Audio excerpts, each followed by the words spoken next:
क्या बॉयकॉट बॉलीवुड ने बॉलीवुड की कमर तोड़कर रख दी है? क्या इसका नुकसान बॉलीवुड के कारोबार को हो रहा है?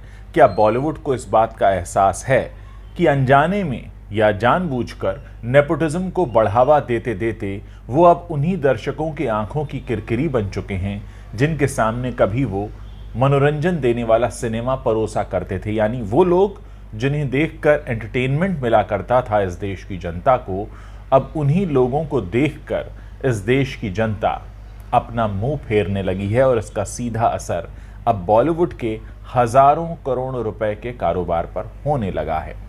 असल में हाल ही में एक अखबार ने एक रिपोर्ट प्रकाशित की है जिसमें कुछ सच निकलकर सामने आए हैं। इस बारे में ये जो जारी की गई है रिपोर्ट, इसमें कहा गया है कि 2020 और 2021 में अगर रिलीज हुई सारी फिल्मों को मिलाकर इनका कुल जो बॉक्स ऑफिस कारोबार है उसे अगर हम देखें तो वो रहा है 5,757 करोड़ रुपीस। और ये कमाई जो है, यानी ये जो 2 साल की कमाई मैंने आपको बताई 5,757 करोड़ रुपीस, ये कमाई अकेले 2019 में जो फिल्मों का कुल कारोबार हुआ था उससे 5,000 करोड़ रुपए कम है। यानी इन 2 सालों में जो कारोबार हुआ वो इससे पिछले साल यानी 2019 में जब कोरोना नहीं आया था उस वक्त जो कमाई होती थी सिर्फ 1 साल में, उससे भी 5,000 करोड़ रुपए कम है। साथ ही इसमें कहा गया है कि इस कमाई में जो सबसे तगड़ी चोट है वो लगी साल 2020 में, जब फिल्मों का कारोबार पिछले साल की तुलना में 81% तक नीचे गिर गया। यानी 81% कारोबार कम हुआ। और यह भी कहा गया है कि लास्ट ईयर का जो लास्ट क्वार्टर था उसमें तब भी कुछ प्रदर्शन ठीक ठाक रहा, लेकिन 2020 जो है वो अब तक का सबसे खराब साल माना जा रहा है, जिसमें पूरा कारोबार जो था वो 2,056 करोड़ यानी 2,056 करोड़ पर अटक गया था। एक और रिपोर्ट आई है आरमैक्स मीडिया की।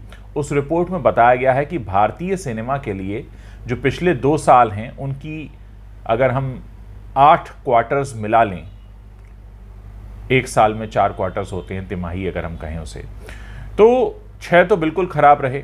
और अगर पिछले साल जनवरी से मार्च और उससे पहले 2020 के जनवरी से मार्च की अगर हम तुलना करें तो और भी कई सारे सच निकलकर सामने आते हैं। आमतौर पर कहा जाता है कि 103 करोड़ टिकटें सिनेमा में 2019 के साल में बिकी। 2022 में यह संख्या घटकर 22.5 करोड़ रह गई और बीते साल 42.5 करोड़।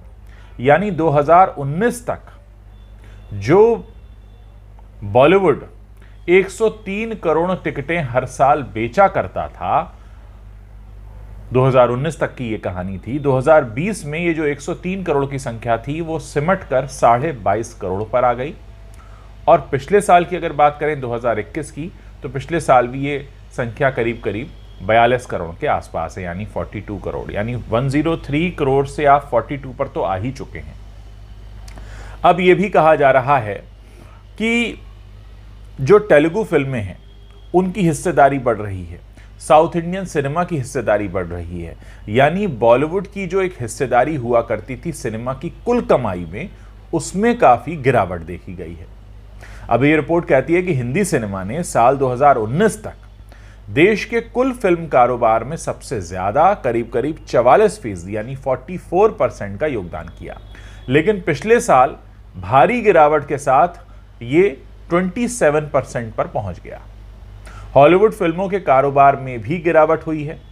कुल कारोबार में हॉलीवुड फिल्मों से होने वाला कलेक्शन पहले करीब 15% होता था, जो पिछले साल गिरकर 11% पर पहुंच गया। और इस रिपोर्ट का सबसे चौंकाने वाला पहलू यह है कि दक्षिण भारतीय फिल्मों का पिछले 2 साल में प्रदर्शन बहुत अच्छा रहा है। तमिल, तेलुगु, कन्नड़ और मलयालम भाषाओं की फिल्मों ने मिलकर हिंदी फिल्मों का बॉक्स ऑफिस पर बैंड बजा दिया। ये सीधे तौर पर रिपोर्ट कहती है। रिपोर्ट प्रकाशित हुई है अमर उजाला में। एक जर्नलिस्ट हैं पंकज शुक्ला, उनके फेसबुक पेज पर ये मैंने रिपोर्ट पढ़ी है और उसी के हवाले से मैं आपको बता रहा हूं। अब कहा यह जा रहा है कि ये जो साउथ इंडियन सिनेमा है इसका प्रदर्शन बॉलीवुड पर काफी भारी पड़ रहा है। 2019 तक होता यह था कि साउथ इंडियन जो फिल्में आती थीं उनका इस पूरे कारोबार में 36% हिस्सा हुआ करता था। अब यह हिस्सा बढ़कर 59% पर पहुंच गया है और इसमें भी अगर सिर्फ तेलुगु फिल्मों की बात करें तो वो 28% तक पहुंच गया है, जो कि हिंदी सिनेमा से 1% ज़्यादा है। यानी अब हिंदी जो हमारे देश में फिल्मों का कुल कारोबार होता है, उस कुल कारोबार में अभी तक हिंदी सबसे आगे रहता था। अब साउथ इंडियन फिल्मों की बढ़त हुई है और उसमें भी तेलुगु की बात करें तो तेलुगु फिल्मों ने हिंदी फिल्मों को कारोबार के मामले में पीछे छोड़ दिया और ये एक बहुत बड़ी खतरे की घंटी है बॉलीवुड के लिए। मैं आपको बता दूं कि पिछले 2 साल की 10 सबसे ज़्यादा कमाई करने वाली फिल्मों को अगर गिना जाए तो उनमें से 4 तेलुगु फिल्में हैं। अब आप सोच सकते हैं कि स्थिति कितनी गंभीर हो चुकी है। इस रिपोर्ट पर मेरी नज़र पड़ी फेसबुक पर तो मुझे लगा कि मैं आपके साथ शेयर कर सकता हूं, आप भी जाकर पढ़ सकते हैं।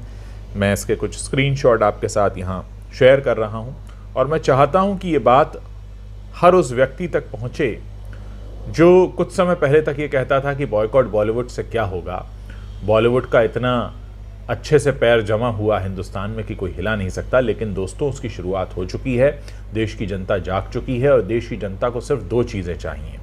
पहला तो ये कि आप रीमेक्स बंद करिए, आप कॉपी कैट ट्रांसलेशन वाली इंडस्ट्री मत बनिए, और दूसरा ये कि सिर्फ नेपोटिज्म से कुछ नहीं होगा, आपको कुछ रियल टैलेंट को भी बढ़ावा देना होगा। और इसकी शुरुआत आप हिंदी लेखकों को, हिंदी के मौलिक लेखकों को बढ़ावा देके कर सकते हैं, क्योंकि आप जहाँ चेहरा चमकाने की बात आती है वहाँ पर आप अपने ही परिवार के लोगों को ले आते हैं, और जब कहानी लिखने की बात आती है तो कहानी तो खैर आप क्या लिखेंगे, आप कम से कम मौका दे सकते थे, तो मौका भी आप नहीं देते हैं। मौका भी आपने अब साउथ की फिल्मों का रीमेक बनाकर वो मौका भी खत्म कर दिया है। तो ये जो 2 मुख्य मामले हैं, नए लोगों को चांस न देना, न लेखन में, न अभिनय में, न निर्देशन में, ये एक सबसे बड़ी गले की फांस साबित हो रहा है। और हो सकता है बॉलीवुड के वो लोग अब अकेले में कहीं बैठकर रो रहे हों ये उन्होंने क्या कर लिया, लेकिन इंडस्ट्री धाराशायी होती हुई दिखाई दे रही है और इसमें किसी बाहर वाले का दोष नहीं है,